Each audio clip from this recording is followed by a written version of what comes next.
Praise the lord friends, I hope you all fine, God bless you. प्रभु आप सभी को बहुत बहुत आशीष दें। और मैं आज के सैबत स्कूल में आपका स्वागत करती हूँ।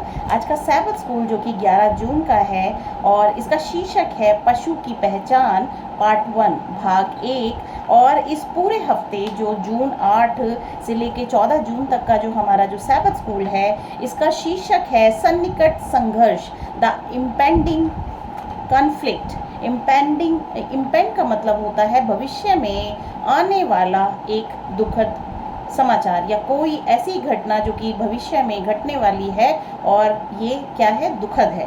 सो द इम्पेंडिंग कॉन्फ्लिक्ट, इस हफ्ते हम जो है पढ़ रहे हैं प्रकाशित वाक्य की किताब और ये महान विवाद के तहत आता है। ये जो अध्ययन है, इस अध्ययन को हमें करने की ज़रूरत है जिससे कि हम सच्चाई और जो झूठ है उसके बीच में हम डिफरेंस जान सकें और परमेश्वर का वचन एक साफ जो है इसमें प्रतीक और चिन्ह और सब एक्सप्लेन किया गया है कि अंत के दिनों में किस तरीके से जो है किस तरह से जो है झूठ, असत्य वो सत्य को दबा देगा और अधर्म जो है धर्म को दबा देगा। प्रकाशित वाक्य की किताब लिखा है कि प्रभु यीशु मसीह का आना तब तक नहीं होगा जब तक कि जो है अधर्म जो है उसमें लिखा है कि जब तक कि धर्म का त्याग ना कर दिया जाए। आप देखेंगे कि अंत के समय में जो धर्म है उसका त्याग कर दिया जाएगा। धर्म जो कि परमेश्वर की आज्ञाओं को मानना है और परमेश्वर की आज्ञाओं के विरोध में ही ये संसार कार्य करता है, क्योंकि एक जो शैतान की शक्ति है जिसने झूठ की उत्पत्ति करी, जिसने पाप की उत्पत्ति करी, वही पूरे संसार को भरमा रहा है और परमेश्वर के वचनों से, परमेश्वर की आज्ञाकारिता से उसने उसको दूर कर दिया है। और आने वाला जो समय है उस समय में हम देखेंगे कि किस तरह से परमेश्वर के द्वारा दी गई जो भविष्यवाणियां हैं, बाइबल जो बताती है, वो सब घटनाएं जो हैं वो घटित हो रही हैं। और हम देखते हैं और हम जब इसे समझते हैं, पढ़ते हैं, ये इसीलिए हमें दिया गया है वचन कि जो सच्चे मसीह हैं वो व्याकुल ना हो। अध्याय 14 यूहन्ना, और उसमें यीशु मसीह कह रहे हैं कि तुम्हारा मन व्याकुल ना हो। आज हम जो सच्चे परमेश्वर की आज्ञाकारिता में चलने वाले लोग हैं, जब हम अधर्म को बढ़ता फलता फूलता देखते हैं तो हम व्याकुल ना हो, हम जो है धीरज धरें, क्योंकि पवित्र लोगों का धीरज इसी में है जो परमेश्वर की आज्ञाओं को मानते हैं और प्रभु यीशु मसीह पर विश्वास करते हैं। जब हम जो है इस तरीके से अपने जीवन को जीते हैं उसमें हमें धीरज की बहुत ज़रूरत है। और धीरज जो है वो मिलता है सच्चाई से। परमेश्वर के वचन को जब हम जानते चले जाते हैं तो हमारे अंदर जो है सत्य एक धीरज को पैदा करता है, जो कि पवित्र आत्मा का एक फल है। जब पवित्र आत्मा परमेश्वर हमें देते हैं तो हम उस पवित्र आत्मा के द्वारा जो है हम सच्चाई में बढ़ते चले जाते हैं और हमारा हृदय परमेश्वर में आनंदित और धीरजवंत बनता चला जाता है, और जिससे कि हम जो है सामर्थ्य होते हैं और हम पर आने जो हो रही घटनाएं हैं उनसे हम जो है विचलित नहीं होते, बल्कि हम संपूर्ण हृदय से परमेश्वर पर भरोसा करते हैं। तो इस तरीके से हमें जो है सैबत स्कूल को पढ़ने की, समझने की हमें बहुत ज़्यादा ज़रूरत है, जिससे कि हम परमेश्वर के वचन को समझकर अपने जीवन को जी सकें और जब प्रभु यीशु मसीह का आना हो तो हम जो है उनके साथ जा सकें। ये वचन जो है बहुत ही जो है सामर्थी वचन है।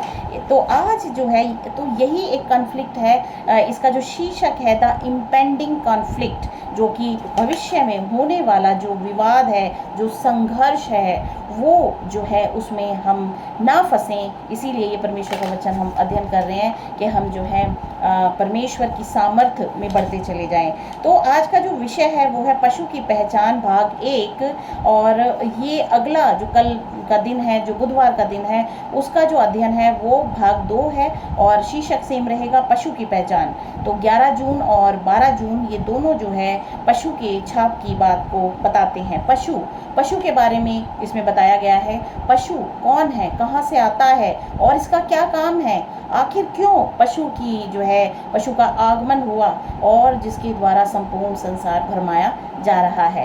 तो परमेश्वर आप सभी को आशीष दें। इस विषय में आप जो है सच्चाई को प्राप्त करें, अध्ययन करें और इस अध्ययन से आप जो है सच्चाई और झूठ में आप आप डिफरेंस को जान सकें। तो आइए हम शुरू करते हैं। प्रकाशित वाक्य अध्याय 13, इसमें हम पढ़ेंगे 13 और उसका पहली और दूसरी वर्ष मैं पढ़ना चाहूँगी। अध्याय 13 और अध्याय 13 जो है स्पेसिफिकली ये पशु की बात करता है। इसकी हेडिंग ही है दो पशु की बात हो रही है इसमें। और ये पशु जो है ये क्या है, इसके बारे में हम जानेंगे। पहली वर्ष बताती है, तब मैंने एक पशु को समुद्र में से निकलते हुए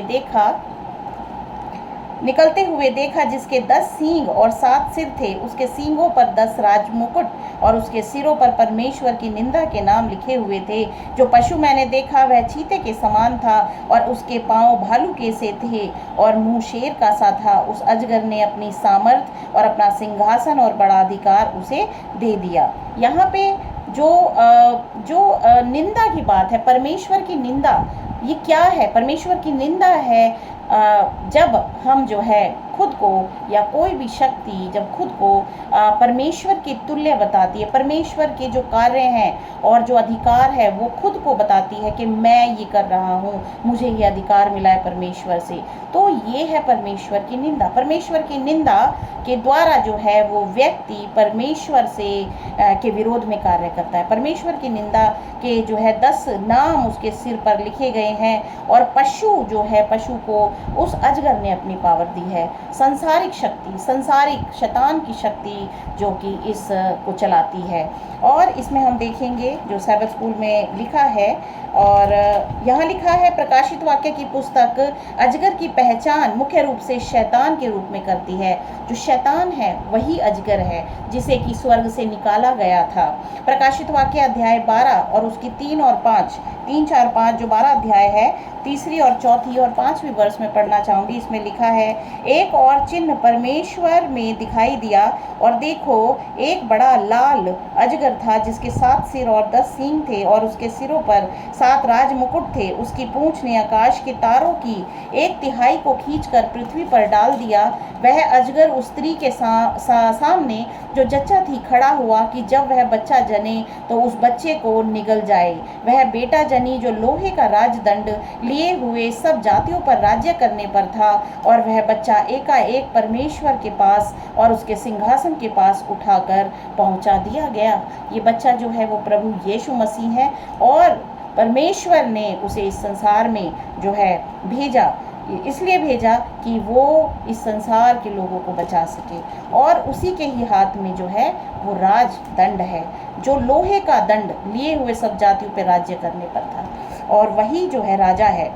अब हम उसमें आगे पढ़ते हैं। इसमें लिखा है, कहता है कि अजगर ने जन्म लेते ही नर बालक को नष्ट करने का प्रयास किया। यहाँ पे जो जिसने जन्म लिया उसको अजगर ने नष्ट करने का प्रयास किया, जिसे बाद में परमेश्वर के माध्यम से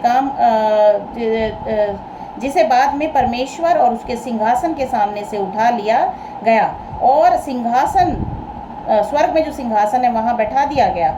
प्रकाशित वाक्य 12 अध्याय जो अभी मैंने वर्सेस पढ़ी, इसमें अध्याय 12 की 3, 4, 5 कहता है कि अजगर ने जन्म लेते ही, अजगर ने यीशु मसीह के जन्म लेते ही नर बालक को नष्ट करने का प्रयास किया, जिसे बाद में परमेश्वर और उसके सिंहासन के सामने उठा लिया गया। यह बुत परस्त रोम के माध्यम से काम करने वाला शैतान था जिसने मसीह को नष्ट करने की कोशिश की।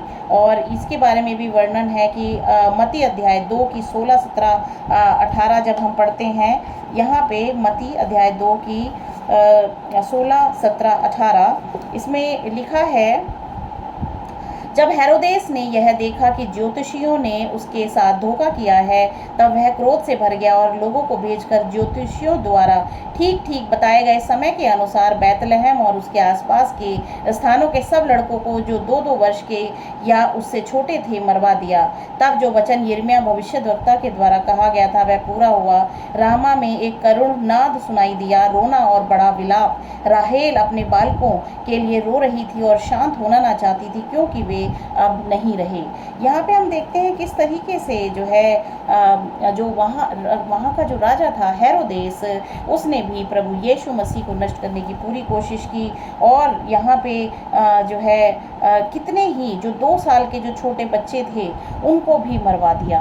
कहीं जो है प्रभु यीशु मसीह उनमें हो और वो अभी के अभी जो है वो नष्ट हो जाए। कोशिश करी उसको नष्ट करने की, राजा के द्वारा शैतान ने कोशिश की कि प्रभु यीशु मसीह को नष्ट करवा दिया जाए, और इसके बदले उसने जो आसपास के जो 2 वर्ष के बच्चे थे सभी को मरवा दिया। और परमेश्वर और मनुष्य की कट्टर सेना अपने उद्देश्यों को पूरा करने के लिए राजनीतिक और धार्मिक संस्थाओं के माध्यम से काम करती है। किस तरीके से शैतान राजा के द्वारा उसने काम किया, आज वो जो है एक धार्मिक संस्था जिसे हम रोमन कैथोलिक चर्च कहते हैं उसके द्वारा वो परमेश्वर के जो इच्छा है उसको नष्ट करना चाहती है कि परमेश्वर की आज्ञाओं को लोग माने। वो अपने कानूनों को मनवाना चाहती है, उसके बनाए गए कानूनों का वो पालन कराना चाहती है, और यही जो है परमेश्वर की निंदा है। इस पशु शक्ति के बारे में हमें बताया गया है, अजगर ने उसे अपनी शक्ति, अपना सिंहासन और महान अधिकार दिया। अध्याय 13 और उसकी प्रकाशित वाक्य अध्याय 13 की 2 में कि जो पशु मैंने देखा वह चीते के समान था और उसके पांव भालू के से थे और मुंह शेर का सा था। उस अजगर ने अपनी सामर्थ और अपना सिंहासन और बड़ा अधिकार उसे दे दिया। जो रोमन कैथोलिक कलीसिया है वही जो है वो पशु है, और उस पशु को जो है शैतान ने अपनी सामर्थ्य दी। और यहाँ इसमें लिखा है, यह भविष्यवाणी सैकड़ों साल बाद सटीक रूप से पूरी हुई जब रोमन सम्राट कॉन्टेस्टाइन ने अपनी राजधानी को रोम से आधुनिक तुर्की में कॉन्टेस्टिनोपल कहा जाने लगा और उसने अपनी राजधानी को चेंज किया। इससे रोम के शाही शहर सीजर्स के पूर्व सिंहासन या सीट पर शक्ति शून्य हो गई। इस प्रकार बुत परस्त रोम ने पशु को अपनी सीट या राजधानी शहर दे दिया।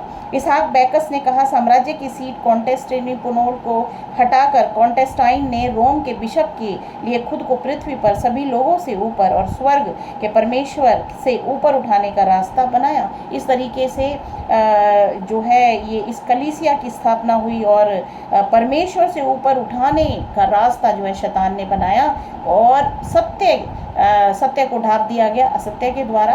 प्रभु यीशु मसीह का नाम लेकर जो है ये धर्म की स्थापना की गई, लेकिन इसमें जो होता है वो सिर्फ जो है परमेश्वर के विरोध में ही कार्य किए जाते हैं, और यही जो है वो पशु है, ये धार्मिक संस्था ही वो पशु है जिसके माध्यम से शैतान जो है आज संसार पर राज करता है, और परमेश्वर से उसने लोगों को दूर कर दिया है। परमेश्वर और लोगों के बीच में उसने जो है एक गैप बना दिया है और खुद वो अपनी उपासना कराता है। आगे हम पढ़ते हैं, विश्वास की आज्ञाकारिता का अनंत महत्व और दुनिया से अलग होने का जो ये अलग होने के लिए आप पेज 16 और ये हम इसमें पढ़ सकते हैं, the prophetic faith of our fathers. तो यहाँ पे थॉमस हॉब्स के कहते हैं, पेपेसी है जो रोमन साम्राज्य में जो ये कलीसिया की निर्माण हुआ, इसे पेपेसी बोला जाता है। पेपेसी जिसमें कि जो पोप की जो स्थापना की गई, पोप के का जो अधिकार दिया गया, वो अधिकार जो है वो अधिकार ये बताता है कि परमेश्वर के तुल्य वो अपने आप को बताता है। तो ये अधिकार नहीं दिया जाना था, क्योंकि परमेश्वर सर्वोच्च है और कोई भी मनुष्य परमेश्वर के समतुल्य नहीं हो सकता। और यहाँ पे जो पेपेसी मृत रोमन साम्राज्य के भूत के अलावा और कोई नहीं जो ताज पहने उसकी कब्र पर बैठा है। यहाँ रोमन साम्राज्य, जिस रोमन साम्राज्य के द्वारा ही जो है प्रभु यीशु मसीह को क्रूस पे चढ़ाया गया था, वही रोमन साम्राज्य जो है, वही शक्ति, वही मानसिकता आज जो है ताज को पहनकर प्रभु यीशु मसीह के नाम पे इस धर्म की स्थापना करवा के वो शासन कर रही है। इस तरीके से यहाँ पे और भी लिखा है कि पशु एक धर्म त्यागी धार्मिक शक्ति है जो रोम से निकलती है और विश्वव्यापी उपासना प्रणाली बन जाती है। अध्याय 13 प्रकाशित वाक्य 3 और 4 वर्ष बताती है, मैंने उनके सिरों में से एक पर ऐसा भारी घाव लगा देखा मानो वह मरने पर है, और फिर उसका प्राण घातक घाव अच्छा हो गया, और सारी पृथ्वी के लोग उस पशु के पीछे पीछे अचंभा करते हुए चले। लोगों ने अजगर की पूजा की, क्योंकि उसने पशु को अपना अधिकार दे दिया था, और यह कहकर पशु की पूजा की, इस पशु के समान कौन है, कौन इससे लड़ सकता है। इस तरीके से जो है ये जो धर्म त्याग दिया, उसने परमेश्वर के आज्ञाओं को त्याग दिया, सैबत की आज्ञा को त्याग दिया। एक धार्मिक शक्ति है जो रोम से निकलती है। इस तरह से ये उपासना प्रणाली उसने अपने आप को बनाया। यह पशु कोई इंसान नहीं है, यह एक धार्मिक संगठन है जिसने मानवीय आदेशों के स्थान पर परमेश्वर के वचन की सच्चाई को प्रतिस्थापित कर दिया है। तो परमेश्वर के वचन में आप निरंतर बढ़ते रहें, तभी परमेश्वर के वचन को आप जान पाएंगे। और यीशु मसीह ने कहा, हे पिता, अपने वचन के द्वारा तू इन्हें पवित्र कर, शुद्ध कर। तो परमेश्वर का वचन जिसे हम पढ़ते हैं तो हम अपने जीवन में सच्चाई की तरफ बढ़ते चले जाते हैं। प्रभु आप सभी को आशीष दें, आमीन। और इसका जो नेक्स्ट पार्ट है वो आप जो है देख सकते हैं पूरी जानकारी के लिए, जो कि 12 जून का जो सैबत स्कूल है, इसका जो आगे का पार्ट है उसको आप देख सकते हैं। तो प्रभु आपको आशीष दें, आमीन।